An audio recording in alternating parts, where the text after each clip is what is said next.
Previous week we looked at preserving the peace that God has given us through Christ. पिछले 2 हफ्ते हमने देखा था प्रभु यीशु मसीह में जो शांति हमें मिली है उसको हमें कैसे उसको बनाए रखना है. Peace is a gift given to us and we have to only preserve it in this life. शांति तो हमें एक दान है, हमारे को अपने जीवन में सिर्फ उसको बनाए रखना है. Similarly, God has given us His joy and we are called to preserve that joy. उसी तरह से परमेश्वर ने हमें अपना आनंद भी दिया है और हमें बोला है कि उस आनंद को हमें बनाए रखें. And we have to distinguish between joy and happiness. और हमें आनंद और खुशी में क्या फर्क है इसको हमें समझना है. Now, happiness depends on circumstances. और जो खुशी है वो तो परिस्थिति पर निर्भर करती है. When things go well, we are happy. When things don't go well with us, we are unhappy. हमारे पास हमारे साथ जो परिस्थितियां हैं वो ठीक चल रही हैं तो हम खुश हो जाते हैं, परिस्थितियां खराब होती है तो हम निराश हो जाते हैं. But joy is different from happiness. पर आनंद जो है इस खुशी से अलग है And does not depend on circumstances. और परिस्थितियों पर निर्भर नहीं करता. And this joy actually is because of the fact that God has given us this gift of salvation. The prime reason for joy is salvation. और आनंद हमारे पास इसलिए है, उसका मुख्य कारण यही है परमेश्वर ने जो हमारे को उद्धार दिया है. At the point of time we gave our lives to Christ and surrendered to Him, at that point we received salvation. जिस क्षण हमने अपने हृदय को, अपने जीवन को प्रभु को दिया, उसी क्षण हमारे को परमेश्वर ने उद्धार दिया. We became the children of God. John chapter 1 verse 12. यूहन्ना 1:12 के अनुसार हम परमेश्वर की संतान बन गए. And because we become children of God, in Galatians chapter 4 verse 6 we read. और क्योंकि हम परमेश्वर की संतान बन गए, गलतियों 4 अध्याय उसकी 6 आयत में हम पढ़ते हैं, Because you are sons, God sent the Spirit of His Son to us. The Spirit calls out Abba, Father. और तुम जो पुत्र हो इसलिए परमेश्वर ने अपने पुत्र की आत्मा को जो है हे अब्बा हे पिता कहकर पुकारता है हमारे हृदय में भेजा है. The Spirit of Christ has come into us. परमेश्वर का आत्मा हमारे हृदय में आया है. And since He lives in us, He is a deposit guaranteeing an inheritance. और क्योंकि हमारे अंदर निवास करता है, हमारे लिए एक गारंटी का काम करता है कि वो हमारे जो हमारी मिरास है वो हमारे को मिलेगी. And the real identity of a Christian is Christ's Spirit in him or her. और एक मसीह की पहचान जो सबसे बड़ी यही है कि परमेश्वर का आत्मा उस स्त्री में या उस पुरुष में, उसके हृदय में है. Now the Apostle Paul put a very valid question to the church in Corinth. और पौलुस ने एक बड़ा सही प्रश्न जो था वो कुरिन्थ की कलीसिया के सामने रखा. Now every congregation today, or at least most congregations today, like in the Corinthian church, there were all kinds of people. और हर कलीसिया में जैसे हमारी अभी कलीसियाओं में भी होता है, उसी तरह की कुरिन्थ की कलीसिया में हर एक तरीके के लोग थे. On a given Sunday when people meet together as a church, और किसी भी इतवार को जब सारे मसीह लोग कलीसिया में इकट्ठा होते हैं, apart from the regular members, there are visitors who come also. और जो रोज आने वाले लोग हैं उसके अलावा भी कुछ लोग ऐसे जो ऐसे घूमते फिरते आ जाते हैं वो भी होते हैं. So you can find on a given Sunday all kinds of people are there. तो हर इतवार को हर एक तरीके के लोग कलीसिया में आते हैं. There were genuine believers सच्चे विश्वासी भी होते हैं who walk in the Spirit. जो आत्मा में चल रहे होते हैं. There are believers who are not walking in the Spirit, walking in the flesh.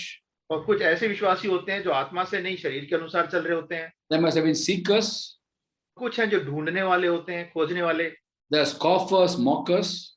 और ठट्टा करने वाले, मजाक करने वाले भी होते हैं. There were spectators. कुछ ऐसी मूक दर्शक होते हैं. There were reporters who go and report other churches what's happening here. तो कुछ ऐसे खबरी होते हैं जो इस कलीसिया की बात उस कलीसिया में बताते हैं कि वहाँ ऐसा हो रहा है. And there are also troublemakers who are trying to find some fault with the church. और कुछ ऐसे नुकसान और फसाद करने वाले भी होते हैं जो कलीसिया को बताते हैं कि भैया कलीसिया में क्या क्या हो रहा है, झगड़ा करवाते हैं. God knows those who are His, but there are many people who don't belong to Him. परमेश्वर जानता है उसके कौन है, और बहुत से ऐसे लोग भी होते हैं कलीसिया में जो उसके नहीं है. And this church in Corinth had all kinds of people, and they were indulging in all kinds of sins. और इस कुरिन्थ की कलीसिया में बड़े तरीके, अलग-अलग तरीके के लोग थे और बहुत से पापों में भी फंसे हुए थे. There was sexual immorality. उनकी शारीरिक उसमें पाप था. There was incest. आप में परिवार के अंदर ही उनमें आपस में ऐसे संबंध थे, गलत संबंध थे. There were divisions in the church. और कलीसिया में बहुत भाग थे. There's quarreling and jealousy. झगड़ा करते थे और आपस में वाद-विवाद करते थे. There were lawsuits among believers. और एक दूसरे पे कोर्ट में, कचहरियों में केस भी डाल रखे थे. And every kind of problem was there. और हर एक तरीके की समस्या थी। And the Apostle Paul put a very simple question to them in the 2 Corinthians 13 chapter, verse 5 and 6. और दूसरा कुरिन्थियों 13वां अध्याय की 5वीं 6ठी आयत में पौलुस उनसे एक सीधा साधा प्रश्न पूछता है। Examine yourself to see if you are in the faith. और अपने आप को जांचो कि क्या तुम विश्वास में हो कि नहीं। Test yourself. आपको जांचो। Don't realize Christ Jesus lives in you, तुम क्या इस बात को नहीं जानते कि मसीह तुम्हारे अंदर निवास करता है? unless of course you fail the test. और जब तक कि तुम उस परीक्षा में असफल ना हो जाओ। And I trust you will discover we have not failed the test. और मुझे वो कहता, मुझे विश्वास है कि तुम इस परीक्षा में असफल नहीं होगे। Paul knew that his body was a temple of the Holy Spirit and it's no longer him living, Christ living in him. और पौलुस जानता है कि उसका हृदय जो परमेश्वर का आत्मा है, और परमेश्वर का आत्मा उसके जीवन में, उसके हृदय में निवास करता है। In Galatians chapter 2 verse 20, he says to Peter, गलतियों 2 अध्याय 20वीं आयत में पतरस को वो कहते हैं, he's actually quoting what he told Peter to the church in Galatia. और जो पतरस को उसने बोला था गलतियों कलीसियों में, उस बात को वो यहाँ दोहरा रहे हैं। There he writes, I have been crucified with Christ. I no longer live, but Christ lives in me. And the life I now live in the body, I live by faith in the Son of God who loved me and gave himself. वो कहते हैं, मैं मसीह के साथ क्रूस पर चढ़ाया गया हूँ, और अब मैं जीवित ना रहा, पर मसीह मुझ में जीवित है। अब मैं शरीर में, और अब जो जीवित हूँ तो केवल उस विश्वास से जीवित हूँ जो परमेश्वर के पुत्र पर है, जिसने मुझसे प्रेम किया और मेरे लिए अपने आप को दे दिया। मसीह मुझ में जीवित है. Christ is in me. He's very confident of that. और उसको बड़ा भरोसा इस बात का कि मसीह मुझ में जीवित है। So he's asking the church in Corinth, is Christ in you? Ask yourself, test yourself. और वो कोरिन्थ की कलीसिया से प्रश्न पूछ रहा है कि तुम अपने आप को जांचो, क्या मसीह तुम में जीवित है? Romans 8:9 says, रोमियो 8वां अध्याय उसकी 9वीं आयत में लिखा है, if anyone does not have the spirit of Christ, he does not belong to Christ. वो कहता है, जो अगर परमेश्वर का आत्मा तुम में बसता है तो तुम शारीरिक दिशा में नहीं परंतु आत्मा दिशा में हो। यदि किसी में मसीह का आत्मा नहीं तो वह उसका जन नहीं। And the word Christian actually means belongs to Christ. और मसीह शब्द का मतलब है जो प्रभु यीशु मसीह का है। So a Christian is someone in him or her Christ's spirit is living. तो मसीह वो है जिसके अंदर परमेश्वर का आत्मा निवास कर रहा है। And the Spirit of God in us is a deposit guaranteeing our salvation, our inheritance in heaven. और मसीह का आत्मा जो हमारे अंदर है वो इस बात की गारंटी है कि ये हमारा बयाना है कि हम स्वर्ग में हमारे लिए निवास रखी है। The Apostle Paul wrote to the church in Colossae, in Colossians 1:27, Christ in you the hope of glory. और कुलुसियों 1:27 में पौलुस कहता है कि मसीह हमें मसीह जो महिमा की आशा है तुम में रहता है। So Christ lives in us, we have the hope of glory. मसीह हमारे अंदर निवास करता है, ये हमारी महिमा की आशा है। And in this we rejoice. और इसमें हम आनंद करते हैं। Romans chapter 5 verse 2 Paul writes, we rejoice in the hope of the glory of God. Romeo 5:2 में वो कहता है, और हम इस बात में विश्वास के कारण उस अनुग्रह तक और परमेश्वर की महिमा की आशा पर घमंड करते हैं। We rejoice in the hope of the glory. Hope of glory is because Christ lives in us and therefore we rejoice. और मसीह की परमेश्वर की महिमा पर वो कहता है उस पर घमंड करते हैं, उस पर आनंद करते हैं, और मसीह हमारे अंदर है इसलिए हम उस पर घमंड करते हैं। Now rejoicing is a verb. तो ये आनंद जो करना है ये एक क्रिया है। The corresponding noun is joy. और उसकी संज्ञा है आनंद। So because we have joy, we rejoice. और क्योंकि हमारे अंदर आनंद है, खुशी होती है, इसलिए हम आनंद करते हैं। Our joy is because we know where we are going to go when we leave this world. और इस हमारे आनंद की बात ये है कि हमें पता है कि जब हम संसार को छोड़ के जाएंगे तो हम कहाँ जाएंगे। So the starting point of this joy is the assurance of salvation. और इस आनंद की शुरुआत जो है वो यहाँ से होती है कि हमारे को हमारे उद्धार का पूरा आश्वासन होता है। I'm sure all of us know when the day we gave our lives to Christ, how much of joy we had at that point of time. और हम सब जानते हैं जब हमने प्रभु को अपने हृदय दिया था, हमने उसको अपने हृदय में स्वीकार किया, परमेश्वर ने हमारे उद्धार किया, हम कितना आनंद था हमारे पास उस दिन। Subsequently, because of certain reasons, we may be losing that joy. और किसी ना किसी बात के कारण से हो सकता है बाद में आनंद में थोड़ी कमी आने लगे। And we're going to see how we can preserve that joy tonight. पर आज हम देखेंगे कैसे इस आनंद को अपने हृदय में बनाए रख सकते हैं। First and foremost, the goal of our faith should be the salvation of our souls, not for things of this world. और सबसे पहला हमारा जो उद्धार का कारण होना चाहिए हमारे हमारे संसार की चीजों के लिए नहीं, पर अपने अपने अपने आत्मा के, अपने प्राण के उद्धार के लिए होना चाहिए। We put our hope in Christ for the salvation we have, not for things of this world. हम अपनी आशा प्रभु यीशु मसीह पे अपने उद्धार के लिए लगाते हैं, संसार की चीजों के लिए नहीं लगाते। In fact, 1 Corinthians 15:19, Paul writes, पहला कुरिन्थियों 15:19 में पौलुस लिखते हैं, if only for this life we have hope in Christ, we should be pitied more than all people. वो कहता है कि यदि इसी जीवन के लिए हम मसीह में आशा रखते हैं तो हम सब मनुष्य से अधिक अभागे हैं। If only for things of this world we're going to put our hope in Christ, we should be pitied. We're missing out on the main grace that God has given us of salvation. वो कहता अगर इसी जीवन के लिए, संसार के जीवन के लिए परमेश्वर पर आशा लगाते हैं तो हमारे को अपने पर बड़े अभागे, अपने दया करनी चाहिए अपने ऊपर। Now, Peter wrote to Christians who had not physically seen Jesus, unlike Peter who had been with Jesus for 3.5 years. पतरस उन लोगों के लिए लिख रहा है जो इन्होंने प्रभु यीशु मसीह को अपनी आंखों से नहीं देखा। पतरस ने 3.5 साल प्रभु यीशु मसीह को देखा था। And these people had indescribable joy. और इन लोगों के पास ऐसा आनंद था जिसका बयान नहीं किया जा सकता। In 1 Peter chapter 1, 8 and 9, he writes, पहला पतरस पहला अध्याय 8वीं और 9वीं आयत में पतरस लिखते हैं, even though, no, not Patras, Patras, yeah. Even though you have not seen him, you love him. और उससे तुम बिना देखे प्रेम रखते हो। If you don't see him now, you believe in him and are filled with an inexpressible and glorious joy. और अब तो उस पर बिन देखे भी विश्वास करके ऐसे आनंद और मन करते हो जो वर्णन से बाहर और महिमा से भरा हुआ है। For receiving the goal of your faith, the salvation of your souls. और अपने विश्वास का प्रतिफल अर्थात आत्मा को उद्धार प्राप्त करते हो। The goal of the faith, the reason for their faith was the salvation. This is not things of this world, not for food, shelter, clothing, and for jobs and all these things, material things. और उनका विश्वास का जो प्रतिफल था वो उनकी आत्मा को उद्धार था, संसार की चीजें, ये धन संपत्ति, घर, ये सब नहीं था। Which means they never forgot that they are saved and this world we live in is only temporary. और वो इस बात को समझते थे कि उनका उद्धार हुआ है और इस संसार में वो थोड़े समय के लिए ही है। And therefore they had inexpressible joy. और इसलिए उनके पास ऐसा आनंद था जो बयान से बाहर था।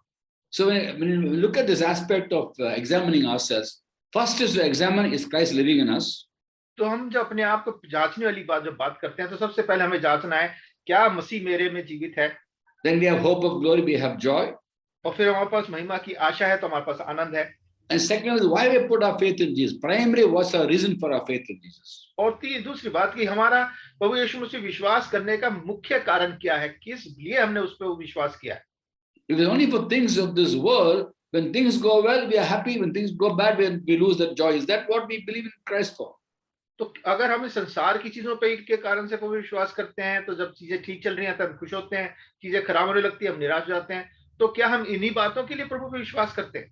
But these people, Peter wrote a letter, they're indescribable joy, inexpressible joy, because the goal of faith was salvation of their souls. और ये लोग जो थे इनके अंदर जो वर्णन से बाहर वाला आनंद था, उसका कारण ये था कि उन्होंने प्रभु पे विश्वास किया अपने उद्धार के लिए। So we should never forget, first of all, Christ lives in us. सबसे पहले हमें कभी नहीं भूलना चाहिए कि मसीह मुझ में जीवित है। We should never forget the goal of our faith, the salvation of our souls. और दूसरा मेरे विश्वास का मुख्य कारण जो है, लक्ष्य जो है, वो मेरा उद्धार, प्राण का उद्धार है। Yes, God does give us things of this world, but our hope should not be on those things. Our hope should be on His amazing grace. परमेश्वर हमारे को संसार की सारी चीजें देता है, पर हमारा लक्ष्य जो है यही नहीं होना चाहिए। हमारा उद्धार का, हमारा प्राण का उद्धार हमारा मुख्य लक्ष्य होना चाहिए। When we forget about this salvation we have, then the tendency to lose the joy, because the joy is based on the hope we have got. और जब हमारा नजर इन चीजों से अपने लक्ष्य से हट जाता है और दूसरी चीजों पे लग जाता है तो हम अपने आनंद खोने लगते हैं, क्योंकि हमारा ध्यान जो है ये इन फालतू की बात, संसार की बातों पे लग जाता है। Now we look at 2 Peter chapter 1. अगर हम दूसरा पत्रस उसका पहला अध्याय देखते हैं, Verse 3 and 4, Peter writes, तीसरी और चौथी आयत में पौल पत्रस लिखते हैं, His divine power has given us everything needed for life and godliness. क्योंकि उसके ईश्वरीय सामर्थ्य से ने सब कुछ जो जीवन और आत्मा और भक्ति से संबंध रखता है हमें उसी की पहचान के द्वारा दिया है। Through a knowledge of Him who called us by His own glory and goodness. जिसने हमें अपनी ही आत्मा, महिमा और सद्गुण के अनुसार बुलाया है। Through these has given us a very great and precious promises, जिनके द्वारा उसने हमें बहुमूल्य और बहुत ही बड़ी प्रतिज्ञाएं दी हैं, that through them we can participate in the divine nature and escape the corruption world caused by evil desires. ताकि इनके द्वारा तुम उस सड़ाहट से छूटकर जो संसार में बुरी अभिलाषाओं से होती है, ईश्वरीय स्वभाव के सहभागी हो जाओ। Then from verse 5 he writes, 5वीं आयत से आगे लिखते हैं, therefore add to your faith goodness, और इसी कारण तुम सब प्रकार का यत्न करके विश्वास पर सद्गुण, to goodness knowledge, और समझ, knowledge self-control, पर संयम, self-control perseverance, संयम पर धीरज, perseverance godliness, धीरज पर भक्ति, brotherly kindness, भक्ति पर भाईचारे, brotherly kindness love. और भाईचारे की प्रीति पर प्रेम। If you possess this quality in increasing measure, और ये बातें अगर तुम्हारे में बढ़ती जाएं, it will keep you being ineffective and unproductive of knowledge of Christ. तो तुम्हें हमारे प्रभु यीशु मसीह के पहचानने में निकम्मे और निष्कपट ना होने देगी। But if you don't have them, you are nearsighted and blind. और अगर हम ये बातें नहीं है, वह अंधा और धुंधला देखता है। And we have forgotten to be cleansed from past sins. और वो पूर्वकाली पापों से धुल कर शुद्ध होने को भूल बैठा है। We don't grow in the Lord with all these qualities, we will forget to be cleansed from past sins. ये सारे गुणों को हम में नहीं बढ़ पाएंगे अगर हम अपने पुरानी बातों को भूल जाएंगे। Otherwise, we'll forget about our salvation. और दूसरी तरफ से हम देखें, हम अपने उद्धार को ही भूल जाएंगे। And therefore, it's important for us not only to hold on to God's promises and thereby add to our faith all these qualities. तो हमें परमेश्वर पर विश्वास करना है और भरोसा करना है, और ये सारे गुणों में बढ़ते चले जाना है। And as we increase in these qualities, what will happen is we will not forget that we are saved. और जब इन गुणों में बढ़ेंगे तो हमारा परिणाम ये होगा कि हम ये नहीं भूलेंगे कि हमारा उद्धार हो गया है। And Peter goes on to explain, make sure of your calling election sure, admit it, be sure your calling and election. और पौलुस पतरस बोलते हैं कि अपनी बुलाहट को पक्का कर लो, उसमें कोई शक नहीं होना चाहिए। God is sure of our salvation. Are we sure of our salvation? He is giving a gift to us. He is not a take back. परमेश्वर ने तो हमें एक दान दिया उद्धार का, उसमें उसको कोई शक नहीं है। हमें ये देखना है कि हम उसमें विश्वास में कितने पक्के हैं।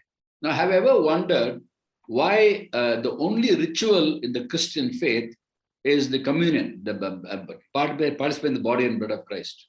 और मसीह जीवन में एक ही है रीति रिवाज की बात जो है, जिसे हम रीति की तरह से करते हैं, वो है प्रभु की मेज। Many churches have their own rituals, but the only biblical ritual means repetitive act, is communion. बहुत सी कलीसियाओं में बहुत से अलग अलग उनके रीति रिवाज हो सकते हैं, पर एक बाइबल के अनुसार अगर हम कोई ऐसी बात जो बार बार करी जानी है, दोहराई जानी है, वो है ये मेज में भाग लेना। And that's because God wants to remember the cross till he comes again, remember his death till he comes again. और ये इसलिए बताया गया है कि हम प्रभु की मृत्यु को जो उसने क्रूस पे हमारे लेके दी, उसको हमें स्मरण करना है। And that cross reminds us that we have been forgiven of our sins and we have salvation, eternal life. और ये क्रूस जो हमें स्मरण दिलाती है कि हमारे पाप जो है वो धुल चुके हैं और हमारे पास अनंत काल का जीवन है। Our hearts are purified by faith, Acts 15:9. फिर तो काम 15 उसकी 9वीं आयत के अनुसार हमारा जीवन जो है विश्वास के द्वारा से हम शुद्ध हो गए। By faith, our hearts are sprinkled to cleanse us from a guilty conscience, Hebrews 10:22. तो हिब्रानियों 10वां अध्याय 22वें आयत के अनुसार प्रभु का लहू हमारे हृदय पे छिड़का गया और उसके कारण से हमारा हृदय हम शुद्ध हो गए। Hebrews 10:14. By one sacrifice he has made perfect forever those who are being made holy.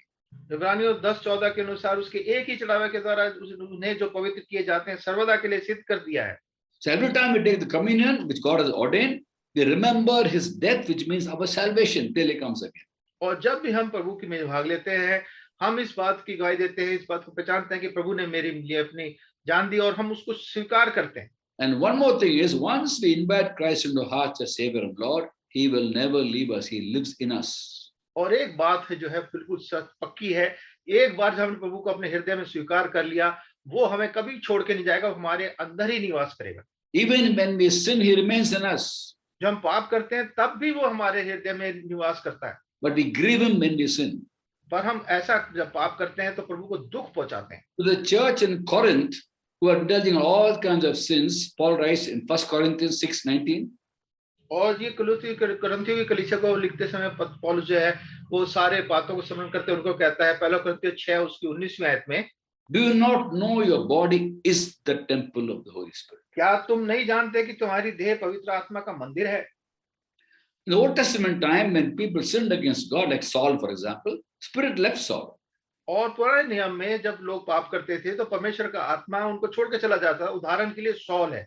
Whereas the New Testament, because of the grace of God, His Spirit lives in us forever. John 14, 16, 17. और नए नियम में ये परमेश्वर की दया के अनुसार ये परमेश्वर का वायदा है कि वो हमारे को कभी छोड़ के नहीं जाता। यूहन्ना 14 अध्याय 16 और 17 आयत के अनुसार। Okay. So now, what's the next step of preserving joy? तो अब दूसरा कदम अपने इस आनंद को बनाए रखने के लिए क्या है? Number one, remember Christ lives in you, hope of glory. पहली बात तो हमें याद रखना है कि मसीह हमारे में, जो महिमा की हमारी आशा है, वो हम में रहता है। Number two, remember that you've been given salvation, don't forget it. और दूसरी बात, इस बात को कभी ना भूले कि उसने हमारे को हमारा उद्धार दे दिया है। The goal of faith is salvation. हमारा लक्ष्य जो है उद्धार का, जो हमारा भरोसे का, वो है कि हमारा उद्धार हुआ है। Number three, after we receive salvation, we are called to live for Him and obey Him. और जब हमारा उद्धार हो गया तो परमेश्वर ने हमें बुलाया कि हम उसके लिए जिए, उसकी आज्ञाओं को माने। In John chapter 15, 9, 10, 11, Jesus told the disciples, apostles, यूहन्ना 15 अध्याय 9 से 11वीं आयत में प्रभु यीशु मसीह अपने चेलों को कहते हैं, as the Father has loved me, so have I loved you. जैसा पिता ने मुझसे प्रेम रखा वैसे ही मैं भी तुमसे प्रेम रखता हूँ। Remain in my love. तेरे प्रेम में बने रहो। If you obey my commandments, you will remain in my love, just as I obeyed my Father's commandments and remain in His love. और यदि तुम मेरी आज्ञाओं को मानोगे तो मेरे प्रेम में बने रहोगे, जैसा मैंने अपने पिता की आज्ञाओं को माना है। I've told you these things. I've told you this, that my joy will be in you and your joy will be complete. मैंने ये बातें तुमसे इसलिए कही हैं कि मेरा आनंद तुम में बना रहे, तुम्हारा आनंद पूरा हो जाए। So He has promised us His joy. My joy will be in you. परमेश्वर कहता है मेरा आनंद, ये वायदा उसने दिया, अपना आनंद हमारे को दिया है। And therefore the joy He has is given to us. तो जो आनंद प्रभु यीशु मसीह के पास था उसने वो हमें दे दिया। And His example for us, the Lord Jesus Christ. His joy was basically the fact that the Holy Spirit gave Him the joy to manifest, for example, as an example for us. और ये हमारे लिए उदाहरण है, और ये हमारे को जो पवित्र आत्मा का आनंद प्रभु यीशु मसीह में था, वो आनंद उसने हमें भी दे दिया। Today we are in the kingdom of God through the cross of Christ. आज हम प्रभु के क्रूस के कारण से हम भी प्रभु यीशु मसीह में हैं। And we have been given this kingdom, and the kingdom of God is righteousness, peace, and joy in the Holy Spirit. और हम प्रभु यीशु मसीह में होने के कारण से परमेश्वर ने हमारे को आनंद और शांति अपनी जो है वो हमें दे दी है। So as we obey the Lord, we preserve His joy which He has given us. तो जब प्रभु की आज्ञाओं को मानते हैं तो प्रभु की जो आनंद, जो उसका आनंद है, वो हमारे में रहता है। And when we sin against God today, we lose joy of salvation, not salvation. तो अब हम जब प्रभु के विरोध में कुछ पाप करते हैं तो हम उस उद्धार के आनंद को खो देते हैं, उद्धार को नहीं खोते। Even the Old Testament time when David sinned against God and repented of that sin in Psalm 51. और भजन 51 में जब दाऊद ने पाप किया और पछतावा किया, his prayer there is, restore to me the joy of salvation. तो वहां उसकी प्रार्थना है, मेरे उद्धार का आनंद मुझे लौटा दे। No, he does not say restore to me salvation. वो नहीं कहता मुझे उद्धार लौटा दे, Restore to me the joy of salvation. वो कहता उद्धार का आनंद लौटा दे। So what happens is when you disobey God, we lose the joy of salvation. तो जब प्रभु की आज्ञा नहीं मानते, हम उद्धार के आनंद को खो देते हैं। So joy is conditional to obedience. ये जो आनंद है ये आज्ञाकारिता पे निर्भर करता है। Also, having looked at the example of Saul, David had this concern, maybe Holy Spirit will leave him.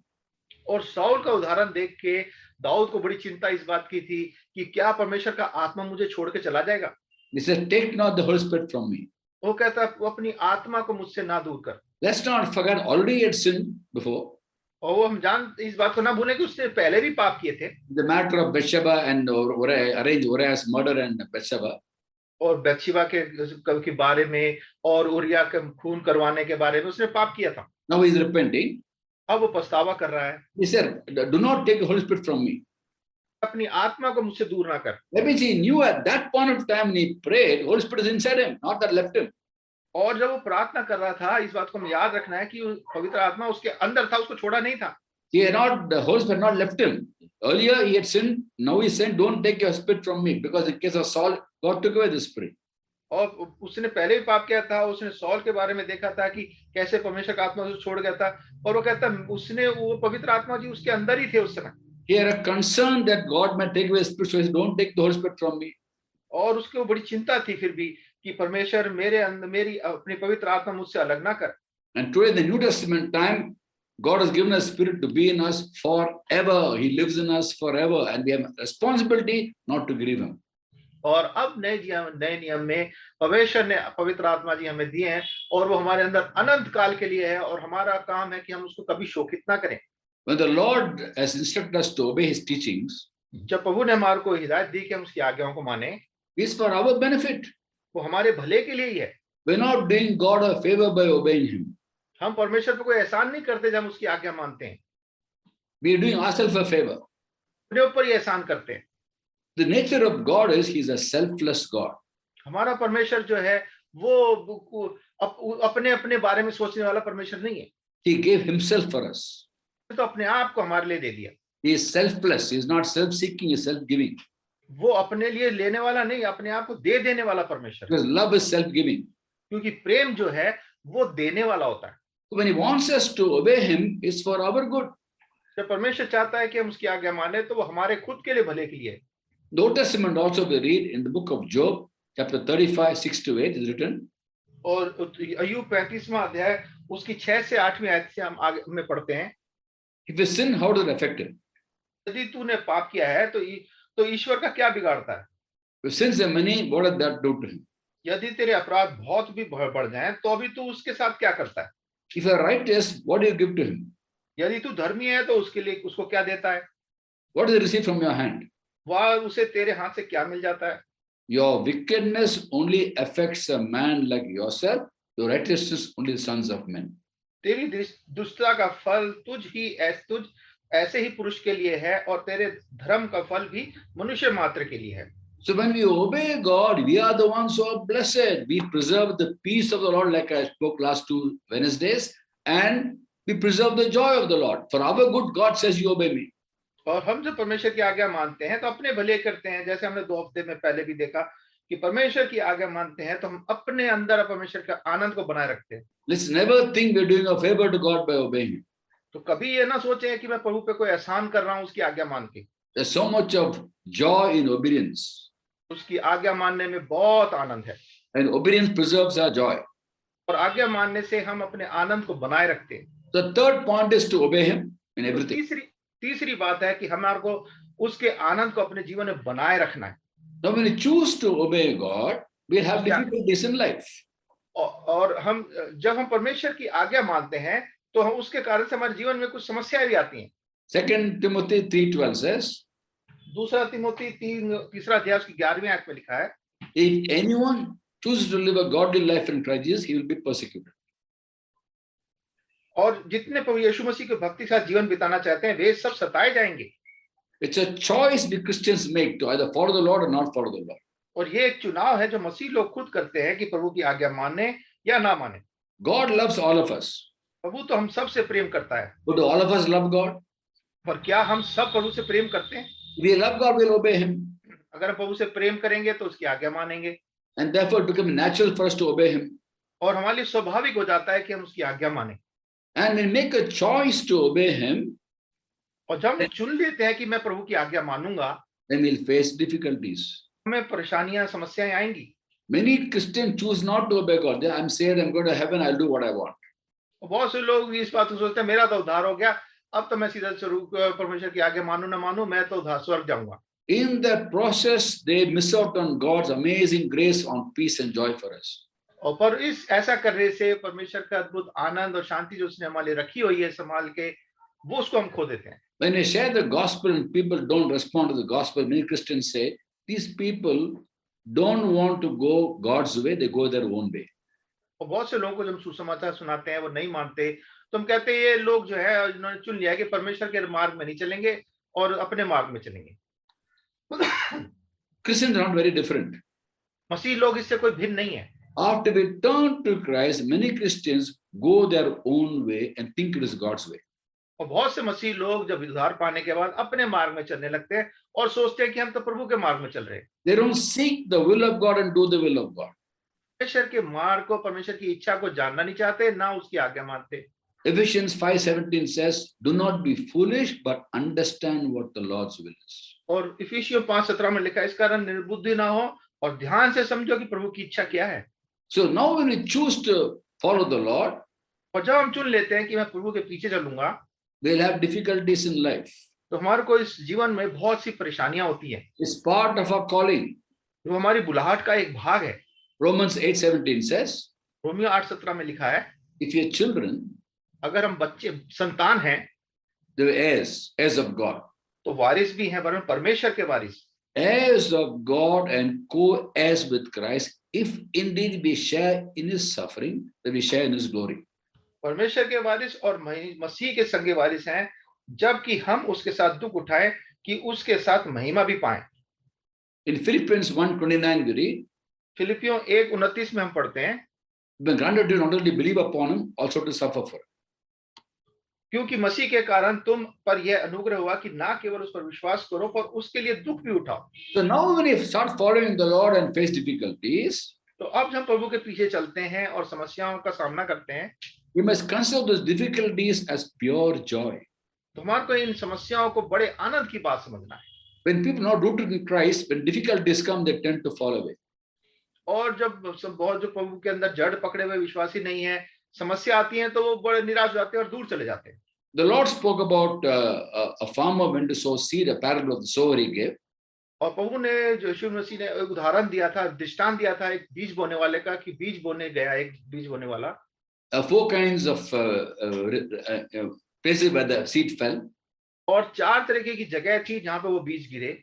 Along the path, के किनारे किनारे, among rocky places, पथरीली जमीन पर, among thorns, वाली जगह पे, and fertile soil. बड़ी उपजाऊ भूमि पे। The seed that fell on rocky places, जो पथरीली जमीन पे पत्थर गिरे, Lord said the plant came up, the seed bore fruit because the soil was shallow, it came up quickly. और प्रभु कहते हैं कि वो पथरीली जमीन थी, मट्टी थोड़ी की थी, बीज तो एकदम से उग गए, फूट गए। When the sun came, it withered away. पर जब धूप निकली तो वो सारे बीज, फल, वो जो पौधे थे वो सूख गए। And they explain how that seed refers to people who hear the word of God. और उस बताते हैं कि उन लोगों के लिए है, बताते हैं ये बीज वो लोग हैं जो परमेश्वर का वचन सुनते तो हैं, Receive with joy at the बड़े time. आनंद से उसको स्वीकार करते हैं। When trouble or persecution comes because of the word, they fall away. और जब उस वचन के कारण से समस्या आती है उनके जीवन में, वो भटक जाते हैं। 13th chapter, Matthew, verse 20-21. मत्ती 13वां अध्याय उसकी 21वीं आयत। Trouble or persecution because of the word. When they obey the word, they have trouble and persecution. वो कहते हैं जब जड़ ना रखने के कारण, थोड़े दिन का जब वचन के कारण क्लेश उपद्रव आता है, तो तुरंत ठोकर खा जाते हैं। And they fall away. वो मुरझा जाते हैं। Why they fall away? Because there's no root. वो क्यों मुरझा जाते हैं? क्योंकि उनके पास जड़ ही नहीं है। As compared to that, if you look at Colossians chapter 2, 6 and 7, और उसकी तुलना में अगर हम कुलुस्से 2 अध्याय 6 और 7 आयत को देखें, the Apostle Paul encourages the church in Colossae, पौलुस जो है कुलुस्सी कलीसिया के लोगों को प्रोत्साहन दे रहे हैं, just as you received Jesus Christ the Lord, continue to live in him. और सो जैसे तुमने मसीह को यीशु करके, प्रभु करके ग्रहण कर लिया है, वैसे ही उसमें चलते रहो। Rooted and built up in him. उसी में जड़ पकड़ते और बढ़ते जाओ। Strengthen the faith as you are taught. जैसे तुम सिखाए गए हो वैसे विश्वास में दृढ़ होते जाओ। And overflowing with thankfulness. और आनंद, धन्यवाद करते, उमड़ते हुए आनंद से धन्यवाद करते रहो। Rooted in Christ, when difficulties come, we will not fall away. We'll be overflowing with thanksgiving. तो जब समस्या हमारे जीवन में आएंगी तो हम इधर उधर भटकेंगे नहीं, मुरझाएंगे नहीं, बल्कि आनंद से, उमड़ता हुआ आनंद हमारे अंदर आ जाएगा। Thanksgiving in the circumstances, thanksgiving for the circumstances, even though they're difficult circumstances. चाहे वो समस्या हमारे लिए कठिन भी हैं, फिर भी उस समस्या में और उस समस्या के कारण से हम बड़े आनंदित होते हैं। And that's why James writes in James chapter 1, 2, 3, 4. इसलिए याकूब लिखता है, याकूब उसके पहला अध्याय 2 से लेकर 4 आयत के बीच में, Consider pure joy when you face trials of many kinds. तो हे भाइयों, जब तुम नाना प्रकार की परीक्षाओं में पढ़ते हो तो उसको बड़े आनंद की बात समझो। For the testing of your faith develops perseverance. ये जानकर कि तुम्हारे विश्वास के परखे जाने से धीरज उत्पन्न होता है। First, he must finish his work in you, to be mature and complete, not lacking anything. और धीरज जब अपना काम पूरा करने दो तो तुम पूरे और सिद्ध हो जाओगे और तुम में किसी बात की घटी ना होगी। So difficulties in the will of God is creating for us a process by which we become mature and complete fullness, not lacking anything. तो जब हम प्रभु के इस समस्या साथ चलते हैं, उसके आगे मानते हैं, उसमें समस्याओं का सामना करते हैं, तो हम जो है परिपक्व होते हैं, मजबूत होते जाते हैं और किसी चीज की हमें घटी नहीं रहती। We're on our journey to bear completeness and fullness, manifest that, and therefore we consider pure joy because God is working in us, refining us. और जब प्रभु के साथ चलते हैं और उसके साथ साथ चलते हैं समस्याओं के सामने, तो हमसे परिपक्व होते जाते हैं, मजबूत हो जाते हैं और परमेश्वर हमारे साथ रहता है, हमारे को मजबूत करता है। Well, the fact is, all of us do not obey the Lord all the time. और एक बात सच्चे है कि हम सब परमेश्वर की आज्ञा हर समय नहीं मानते। So how do we respond when we face temptation? Sometimes we yield to temptation, sometimes we don't yield to temptation. हम परीक्षाओं का सामना कैसे करते हैं? कई बार तो हम परीक्षाओं में गिर जाते हैं, कई बार नहीं गिरते। When you happen to sin, then get back to God immediately. Don't waste time sulking in a corner. तो अगर हम परीक्षा में गिर जाते हैं तो एकदम से हम प्रभु के पास लौट आए, हम किनारे बैठ के सिसकते ना रहे। And thank Him for the blood that cleanses of every sin. और परमेश्वर को धन्यवाद दें उसके लोगों के लिए जो हमारे को हर पाप से अधर्म से शुद्ध करता है। And the Lord will restore the joy we lost when we sinned against Him. और परमेश्वर अपना आनंद जो हमारे को उसने दिया था वो वापस हमें लौटा देगा। So in my life, I have never take a lot of time between sinning and repenting. भाई बता रहे हैं अपने जीवन में कि अगर कोई गलती हो जाती है तो पछतावा करने में और पाप के बीच में ज्यादा देर नहीं छोड़ते। Get right with God. एकदम सही हो जाओ। He restored the joy of salvation. वो उद्धार का आनंद लौटा देगा। Now, I'm sure all of us do that when he sins against God. We go and confess and we ask Him for forgiveness, thank Him for forgiveness, and we again have that relationship with Him. और हम सब भी शायद ऐसे ही करते होंगे, जब हम पाप में गिर जाते हैं हम एकदम से प्रभु के पास आते हैं, पछतावा करते हैं और अपना उद्धार का आनंद में फिर वापस लौट आते हैं। Now, when we happen to say no to temptation, पर हम जब परीक्षाओं को ना कह देते हैं, we still have to go back to God. फिर भी हमें परमेश्वर के पास वापस जाना होता है। I go and tell Him, Lord, I repented of the sin. I turned from sin. I didn't yield to temptation. Thank you, Lord. You are rejoicing because of that. और आप प्रभु कहते हैं, प्रभु मेरे पास समस्या परीक्षा आई, मैं उसमें उत्तीर्ण हुआ, सफल रहा, मैं उसमें गिरा नहीं, और प्रभु आपको धन्यवाद, और बड़े आनंद के साथ हम उसके पास जाते हैं। Thank you for giving me strength. आपका धन्यवाद, आपने मुझे सामर्थ्य दी। Luke 15:10 says, लूका 15:10 में लिखा है, the rejoicing, the presence of the angels of God over one sinner who repents. कि एक पापी जब परमेश्वर के सामने मन फिराता है तो स्वर्ग में परमेश्वर के स्वर्गदूत के सामने बड़ा आनंद होता है। So when we say no to temptation, we still go back to God. I go back to God. तो जब हम परमेश्वर को, हम पाप को ऊपर विजय प्राप्त कर लेते हैं, तब भी हम परमेश्वर के पास वापस जाते हैं। Thank you, Lord, because I said no to temptation. Angels rejoicing in heaven. कि प्रभु आपका धन्यवाद, मैं परीक्षा में नहीं गिरा, आपने मुझे सामर्थ्य दी और इसके कारण स्वर्ग में बड़ा आनंद हो रहा है। There's great celebration in heaven. स्वर्ग में बड़ा आनंद और बड़ा एक पर्व जैसा बनता है। Because I said no to temptation. क्योंकि मैंने यहाँ पृथ्वी पे परीक्षा के ऊपर को ना कह दिया। I want to join the celebration. I want to be partaker of the celebration. और मैं भी उस जो बड़ा उत्सव हो रहा है, बड़ा वहाँ पे आनंद बनाया जा रहा है, उसका मैं भी से भाग बनना चाहता And हूँ। as you look at that scenario, you have so much of joy in the heart that you said no to temptation. और जब उस पूरी दृश्य को आप सोचते हैं, कल्पना करते हैं, तो हमारे हृदय में कितना आनंद होता है कि मैंने उस परीक्षा को ना कह दिया। So next time we face temptation, you remember how the joy of the Lord gives you strength to face temptation. तो जब आप परीक्षा के अगली बार जब समस्या आए तो आप देखना, इस चीज को याद रखना कि परमेश्वर कैसे उस विजय, जब हम उस परीक्षा प्राप्त करते हैं, परमेश्वर अपना आनंद हमें देता है। In Nehemiah chapter 8 verse 10, Nehemiah writes, he says, the joy of the Lord is your strength. नहमीया 8:10 में कहता है, परमेश्वर का आनंद मेरी सामर्थ है। So when you have the joy of the Lord, we are strengthened to do what He wants us to do. तो जब हम परमेश्वर का आनंद हमारे अंदर होता है तो हमें सामर्थ मिलती है कि हम परमेश्वर जो हमसे चाहता है हम करें, उसको हम कर पाए। Have you considered the relationship between strength and joy? क्या आपने सामर्थ और आनंद के बीच में क्या रिश्ता है उसको समझा है? God gives us strength to obey Him by His power, and we have joy. And as we have joy, we also have more strength. परमेश्वर हमें सामर्थ देता है कि हम इस परीक्षाओं पे विजय प्राप्त करें, और जब उसे आनंद होता है तो हमारे को और सामर्थ मिलती है कि हम आनंद के द्वार से और सामर्थ पाते हैं। The kingdom of God is peace, joy, and righteousness. परमेश्वर का जो राज्य है वो शांति, आनंद और धार्मिकता है। Like I said, peace and joy is conditional to obedience. और शांति और आनंद इस बात पर निर्भर करती है कि हम कैसे आज्ञा मान रहे हैं, And to obey him, he gives us strength, which is also part of God's kingdom. और उसकी आज्ञा मानने के लिए परमेश्वर हमें सामर्थ्य देता है, जो कि परमेश्वर के राज का हिस्सा है। So 1 Corinthians 4:20 says, पहला कुरिन्थियों 4:20 में लिखा है, for the kingdom of God is not a matter of talk, but of power. Power to obey God, power to do his will. परमेश्वर का राज्य बातों में नहीं परंतु सामर्थ्य में है। परमेश्वर की आज्ञा को मानना उसकी इच्छा को पूरा करने में है। So how wonderful it is to know that all of us who are sinners saved by grace can actually have in us the peace of Christ and the joy of Christ. और हमारे लिए कितने आनंद की बात है कि हम जो परमेश्वर ने हमारे को पाप से छुड़ाया है, परमेश्वर में हमारे को उसमें सामर्थ, हमारे को आनंद और शांति हमारे को मिलती है। To do his will, he gives us wisdom, he gives us strength. और उसकी अपनी आज्ञा को पूरा करने के लिए परमेश्वर हमें सामर्थ देता है, अपनी अकल बुद्धि देता है। So all of us can live for him and thereby manifest the peace and joy of the Lord all the days of our lives.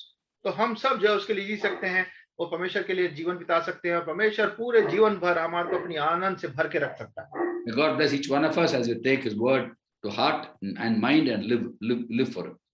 और परमेश्वर हमारी सहायता करे कि परमेश्वर के इन वचनों को अपने हृदय बना के रखें और अपना जीवन उसके लिए जिए। God bless you. परमेश्वर हम सबको आशीष दे।